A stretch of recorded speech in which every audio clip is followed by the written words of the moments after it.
In 2 Timothy 4, verses 2 through 4, the Apostle Paul instructs Timothy to preach the word. Be ready in season and out of season. Reprove, rebuke, exhort with all longsuffering and doctrine.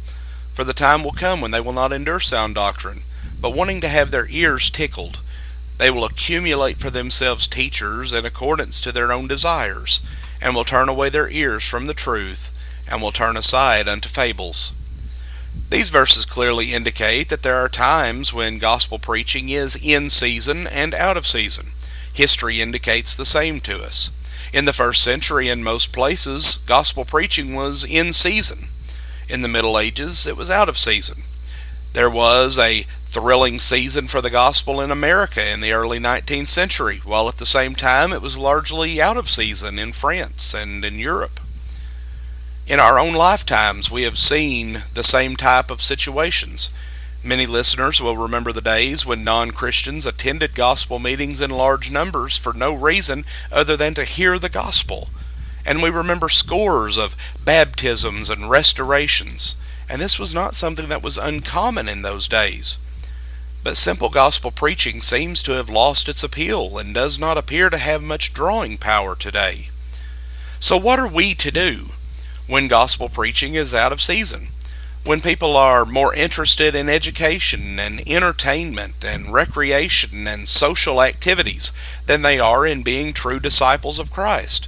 What are we to do when the wisdom of the world has more appeal than the wisdom of God?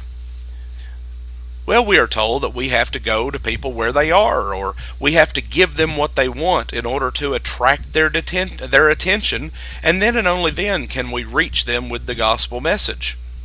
Well, folks, on this basis, all kinds of gimmicks are used to entice the worldly. And many churches today have turned into little more than community centers and social clubs. They're more involved with ball teams and scout troops than they are with Bible teaching. The highways are crowded with their buses taking various age groups of every kind to amusement parks such as Silver Dollar City and Six Flags. Their advertisements, they read for the most part like a circus flyer offering prizes and free gifts and fun. But no promises are ever made of anything spiritual whatsoever.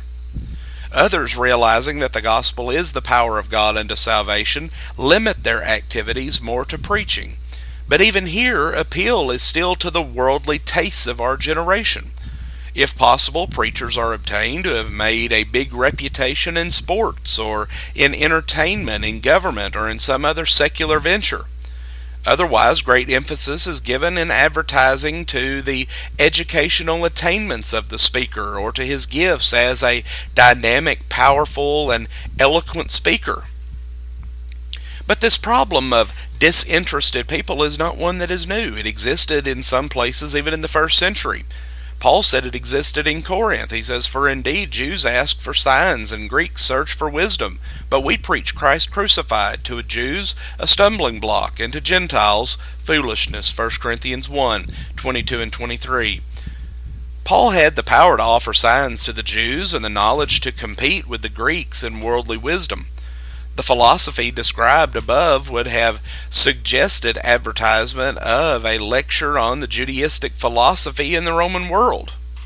Obtaining his audience with this, he could then slip in a little about Jesus and the cross. But this was not Paul's approach. As he told us, "For I determined to know nothing among you except Jesus Christ and Him crucified." 1 Corinthians 2 and verse 2. Friends, human philosophy and human wisdom had no place in Paul's plan for the saving of the lost in Corinth. Preaching only the gospel, of course, Paul could have announced himself as Dr. Paul, a graduate of the University of Gamaliel, a noted author, world traveler, inspired and dynamic lecturer. Rather, he said, "And when I came to you, brethren, I did not come with superiority of speech or of wisdom, proclaiming to you the testimony of God. I was with you in meekness and in fear and in much trembling. And my message and my preaching were not in persuasive words of wisdom, but in demonstration of the Spirit and of power, so that your faith would not rest in the wisdom of men, but on the power of God." Friends, worldly appeals simply cannot save the lost. And to attach them to the gospel is to cheapen the good news of Jesus Christ. Yes, by these appeals we may increase numbers and we may make waves, but such individuals in the local church are liabilities rather than assets. As materials in God's building, they're classified as wood and hay and straw.